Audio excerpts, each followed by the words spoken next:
All right, gang. Tomorrow is Saturday, March 25th, UFC ESPN 43. We got Chito Vera versus Cory Sandhagen. A lot of contender and title implications are on the line in that fight. Should be a barn burner. We got a solid card here, and we're coming off of a great week last week. We went 11 for 15, and let's keep the train rolling. So, without further ado, let's get into these fights. I'm gonna go over each of these fights through the prelims and the main card, take my picks, and we're gonna keep the betting lines in consideration as well. So, with that, we have our first fight: Vinicius Salvador versus Victor Altamirano. This is a pick'em. Both the lines very even going into this. And I'm going to pick Vinicius Salvador to get the finish in this fight, get the card started off on a bang. I like Salvador's power that he brings at 125. He's coming off of a win over Shannon Ross in the Contender Series. He did have a significant reach advantage in that fight that he's not going to have here, but given Victor's last fight where he got wobbled a few times, and although he showed a lot of perseverance to bounce back and get a finish in that fight, I think Salvador will get him into a similar position. And if he hurts him, then I don't think he's going to... I think he'll be able to get the finish. I don't know if Victor could survive that onslaught. So it's going to be Salvador. I'm guessing he's going to be a hot pick because he looks so impressive in his Contender Series debut. So that's something to keep in mind. Next is CJ Vergara versus Daniel Da Silva. I'm going with CJ Vergara in this fight. He's 3-2 in his last 5. Daniel Da Silva is 2-3, and Da Silva has yet to win in the UFC. CJ just got finished by Tetsuro Taira, I believe, pretty convincingly. But I think he'll be able to bounce back in this fight. Daniel Da Silva has showed a bit of that he's had some trouble adjusting to UFC competition, despite having a pretty glamorous career before the UFC. So we're going to go with CJ Vergara in that one by decision. Next is Trevin Giles versus Preston Parsons. This is another pick'em. I'm taking Preston Parsons here. I like his grappling advantage that he brings to the table. Trevin's got really good hands, and he has gotten finishes in his career, whereas I don't believe Preston has been finished only once. This is another pretty even line, but I think Parsons' wrestling is going to set him apart in this. He looks really impressive in his win over Evan Elder, and he showed that his grappling is improving over time. So I expect him to grind out a decision win. Probably he might get hurt in this fight, but I think he'll wrestle through it and be able to control Trevin on the ground. And the next fight is Steven Peterson versus Lucas Alexander. Steven Peterson is more of a vet. Lucas Alexander is just coming up. He's a lot younger. Steven Peterson has a lot of wins by submission, and Lucas Alexander has several submission losses. So despite that, I think Peterson's going to key in on that submission too much and maybe eat some ground and pound as a result of it. I think he's going to come in a little bit too one-dimensional for Lucas Alexander, who's 4-1 in his last 5 fights and who's had a pretty good career before joining the UFC. So with that being said, I'm taking Lucas Alexander, probably by decision. Next fight is Tucker Lutz versus Daniel Pineda. Tucker Lutz is a heavy favorite in this one. He's minus 250. These are two guys really at different ends of the spectrum of their careers. Daniel Pineda's been around the block for a while now, where Tucker Lutz is just sort of catching steam now, getting some momentum.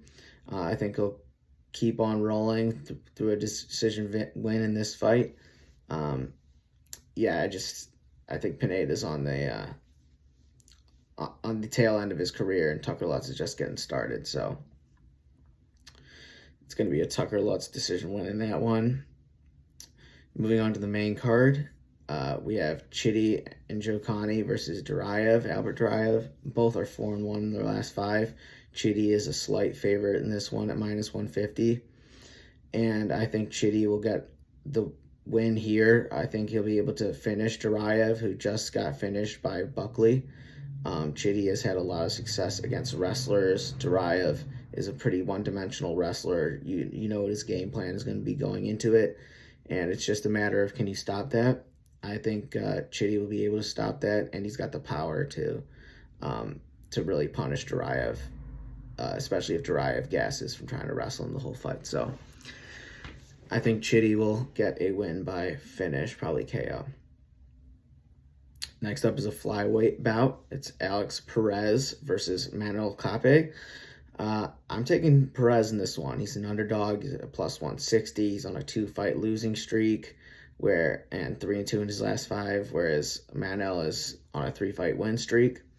Both have kind of fought similar guys because there's just really not that many guys in the flyweight division, but I think Perez is really going to need a win here, and Manuel hasn't done anything to really wow me since being in the UFC. I think Perez will get a decision win here and put himself right back in that title conversation.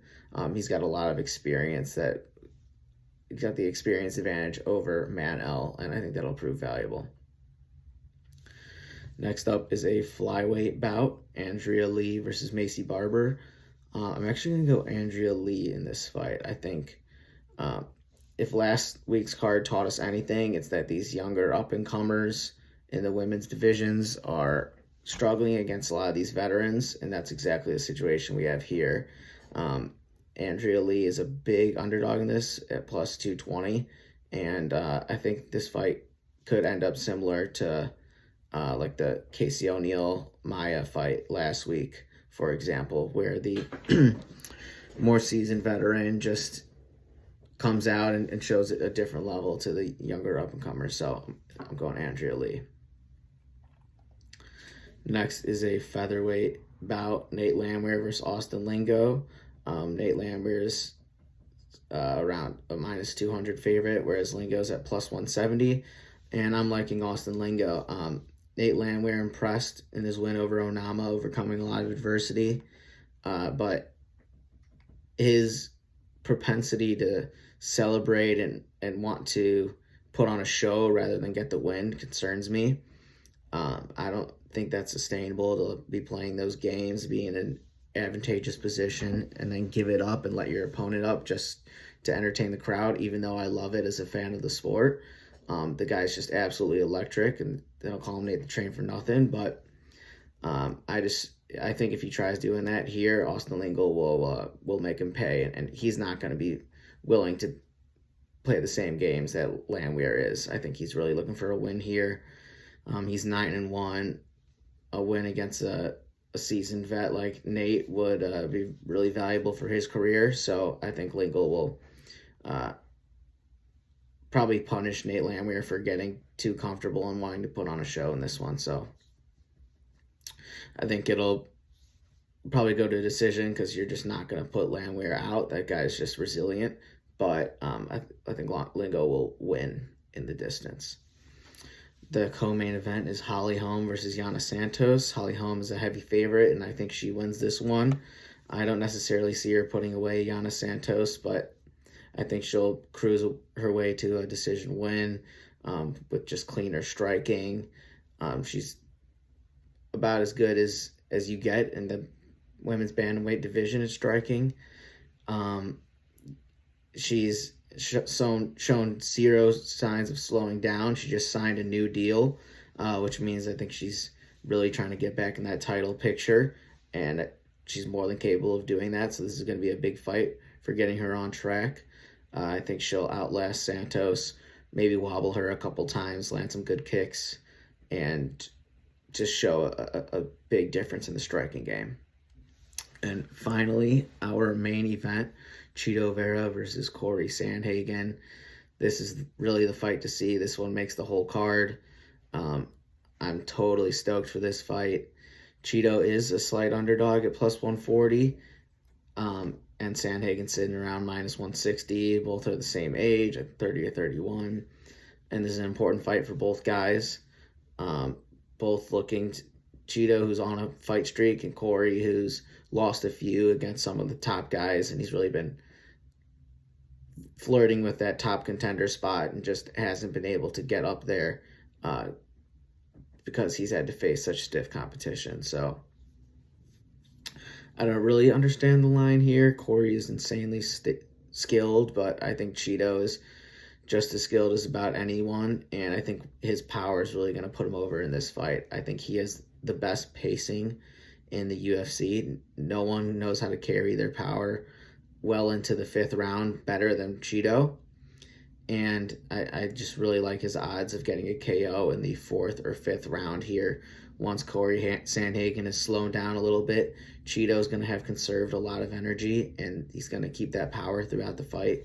I think he lands a big shot that puts Cory away, even though Cory's a guy who's basically impossible to put away. Chito just has impressed me so much recently with his pacing, patience. No one really has a better gas tank, and then no one knows how to use it better. So Chito's a guy who it seems like this is really his time coming up here.